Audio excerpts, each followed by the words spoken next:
주로 이제 활용하는 데이터는 네.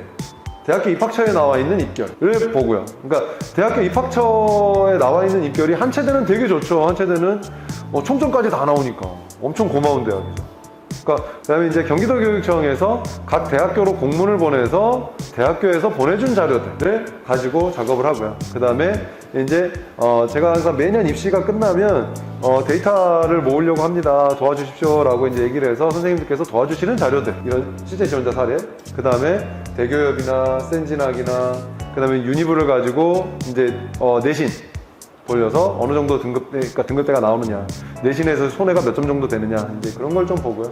그 다음에 이제 우리가 쓰고 있는 그 프로그램, 엑셀 프로그램과 그 다음에 제가 이해하기 쉽게 만들어 놓은 엑셀 프로그램, 이렇게 좀 걸 참고해서 자료를 만드는 편입니다. 이제 여기가 우리나라의 체육대학 중에 성적이 제일 높은 대학들이죠. 성적이 제일 높은 대학들인데, 여기에서의 변화가 중대나 외대의 영어 국간 점수가 축소됐다. 점수가 축소됐다는 얘기는 일단 영어 변별력이 떨어졌다. 그리고 서울대와 고대가 영어 국간 점수가 늘어났다. 그러면 영어를 못하면 불합격할 확률도 있겠다. 그러면 적어도 서울대를 가려면 영어 2, 고대로 가려면 영어 2 정도를 가지고 가야 되지 않을까라고 하는 영어에 대한 기준값을 이걸 가지고 설정을 하고요. 그 다음에 서울대 같은 경우에 수능 80에 실기 20%로 일괄합산 전형을 하던 거를 1단계에서 수능 100을 선발해서 2단계 수능 80에 실기 20을 선발한다. 그러면 1단계 합격자 점수가 몇 점 정도에서 컷이 잡힐 것이냐, 그런 것들도 좀 생각을 해봤었고요. 인원 변화 같은 경우는 한두 명 변하는 것들은 크게 개의치 않고 작업을 하고, 이렇게 6명씩 늘어나거나 이제 이런 대학들은 그러면 조금 더 이렇게 개방적으로 좀 성적을 잡는 그런 기준으로 삼고 있습니다.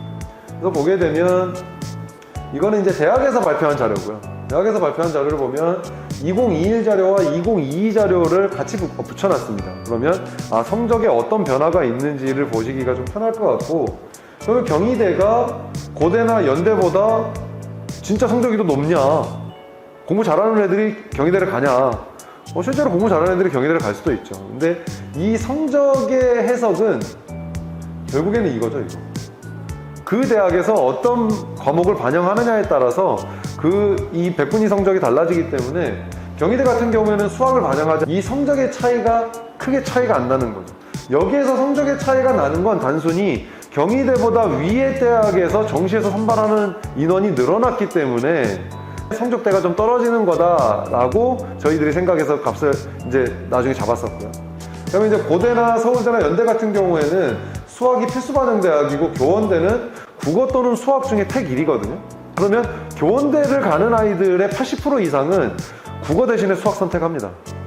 근데 수학 성적이 더 떨어졌다 라고 하는 값들을 보게 되면 고대도 떨어졌고, 연대 떨어졌고, 교원대도 떨어졌죠, 성적이. 근데 여기에서 이제 떨어지는 게 온전히 수학 때문이냐, 아니면 교원대처럼 실기 극간 점수가 늘어나서 이 점수가 떨어진 것이냐는 이 다각도로 좀 분석이 필요하다라는 생각이 들고요.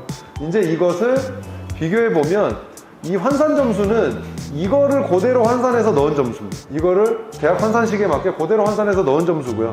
그 다음에 이 안정 기대 점수는 제가 잡은 점수입니다. 근데 점수가 스 같은 경우는 차이가 되게 많이 나죠.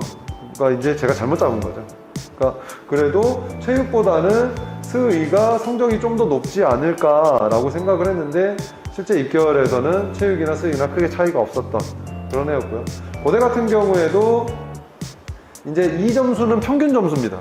이걸 이제 고대에서 경기도교육청에 공문 보낸 것에 이제 답을 준 그 데이터를 보면, 이거는 수능 평균 점수, 그러니까 총점이죠. 이렇게 보면 크게 막 별반 차이가 없는, 이제 거의 그래도 매년 비슷하게, 그리고 우리가 잡았던 그 수학에 대한 보정값이 그렇게 나쁘지는 않았다라고 좀 생각을 해볼 수 있는 데이터였고요.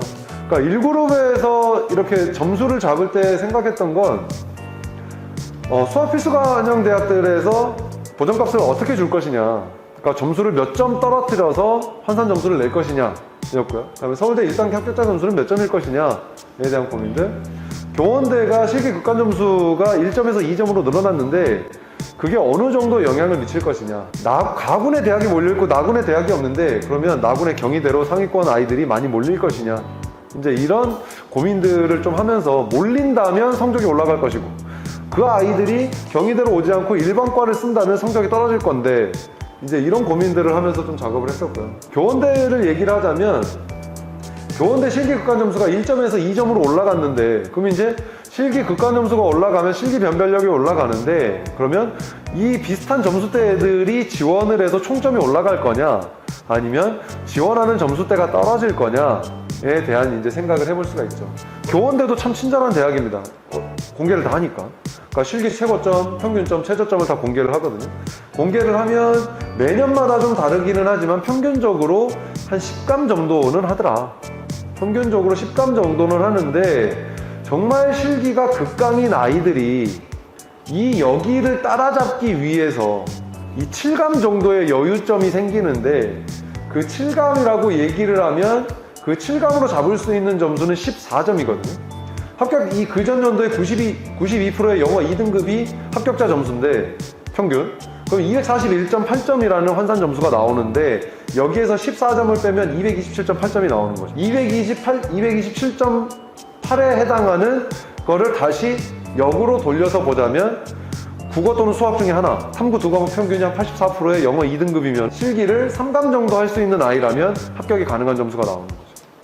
그러면 우리가 지원 가능한 점수를 몇 점으로 잡을 것이냐에 해당하는 점수를 다시 이제 이렇게 놓고 보는 거죠. 최고 점수, 평균 점수, 최저 점수. 최저 점수가 떨어지기는 했는데 생각보다 많이 떨어지진 않은 것 같아요. 근데 이게 마지막 끝자락의 점수를 제가 확인할 수가 없기 때문에 얘기는 할 수는 없지만, 그래도 지원 가능한 점수는 분명히 떨어졌을 것이다. 합격 가능한 점수도 떨어지지 않았을까. 최저 17감까지 됐고 최고 3감까지가 됐다면 최저 17감, 수능 점수 최고점에 이 17감 점수를 더하면 얼추 커트라인 점수 나오거든요.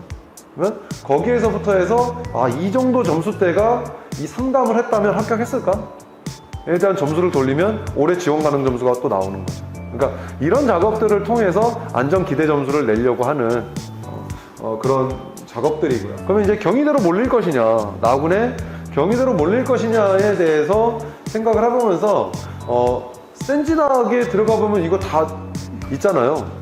가보면 정시 결과조에 지원 결과 분석해보면 경희대학교 지원한 애가 나머지 어디 있었는가, 걔 수능 점수가 몇 점인가, 환산 점수 몇 점인가 다 나오거든요. 경희대학교 체육에 합격한 아이 10명의 합격 사례가 있는데, 그 10명의 합격 사례 중에 아까 그 1그룹에 있는 서울대, 고대, 연대, 한양대, 교원대의 친구들이 지원한 사례가 어느 정도 있느냐? 별로 없어. 별로. 그러니까 그 서울대나 연대나 고대 지원한 아이들이 경희대로 잘 안 왔던 거죠. 그러니까 전혀 다른 쪽에서 오는 친구들이 꽤 있었고, 다군에서는 경희대 지원하고 다군의 단대나 인하대 체교를 지원하는 아이들은 꽤 있었던 거죠. 경희대 스포츠과학도 마찬가지로 다 일반과를 지원한 아이들이 합격을 했으니까, 전체적으로 가군, 다군 다. 그러니까 경희대학교에 지원하는 아이들이 전체적으로 봤을 때 체대를 생각하고 오는 아이들보다는 일반과를 생각하면서 경희대를 가고 싶어하는 아이들, 그 중에서 체대에 조금이라도 관심이 있는 아이들이 오지는 않았을까라고 유추를 해볼 수가 있겠고요. 그러면 서울대, 연대, 고대의 합격자는 어디를 썼을까? 그러니까 서울대가 이제 가군에서 나군으로 옮겼으니까 이제 지원 성향은 고대 체교 지원하고 서울대 지원하고, 보통 이제 그런 패턴이었는데, 보면 고대 체교, 연대 체교 있긴 있습니다. 있지만 일반과 아이들도 되게 많다. 그러니까 서울대 체교 하나 딱 넣어놓고 나머지는 일반과를 지원하는 아이들, 여기 상지대, 한의회까지 일반과를 지원하는 아이들이 많이, 서울대 하나만 체대를 준비하는 아이들. 연대 같은 경우에는 서울대를 같이 중복 지원하는 아이들 또 있었고요. 마찬가지로 다구는 일반과를 지원하는, 그러니까 인하대나 단대까지의 낙수 효과가 있지 않고 거기 위에서 그냥 모든 걸 해결하고 일반과 지원하는 그런 패턴들을 좀 보였고요. 이거는 이제 연대 스흥산인데, 연대 스흥산 보면서 제가 또 깜짝 놀란 건, 그 연대 스흥산 실기가 전공 실기잖아요. 기초 실기 없이 전공 실기다 보니까 경희대 스포츠 지도 쓰고 연대 스흥산 쓰는 아이들도 꽤 있더라고요. 그러니까 그렇게 지원하는 경우들도 꽤 있더라. 마찬가지로 연대 스흥산도 일반과의 조합이 더 많더라라는 거고요. 고대 같은 경우에는 체교 지원자, 그러니까 체대 지원자들이 굉장히 많은 이제 그런 것들을, 연대하고는 좀 다른 분위기, 좀 확인할 수가 있었습니다. 뭐 다군에서는 반대 체계가 있었긴 했지만 일반과들이 훨씬 더 많으니까 서영고를 지원한 아이들이라면 가나군을 해결하고 다군은 그냥 일반과를 지원합니다. 다군에 가장 높게 쓸 수 있는 데가 여기 한국외대 글로벌 스포츠 산업 말고는 없잖아요. 그 아래로 이제 단대나 인하대 체계로 내려가야 되니까 거기까지는 아이들이 가고 싶지 않는 분위기가 좀 있지 않았을까라고 생각이 듭니다.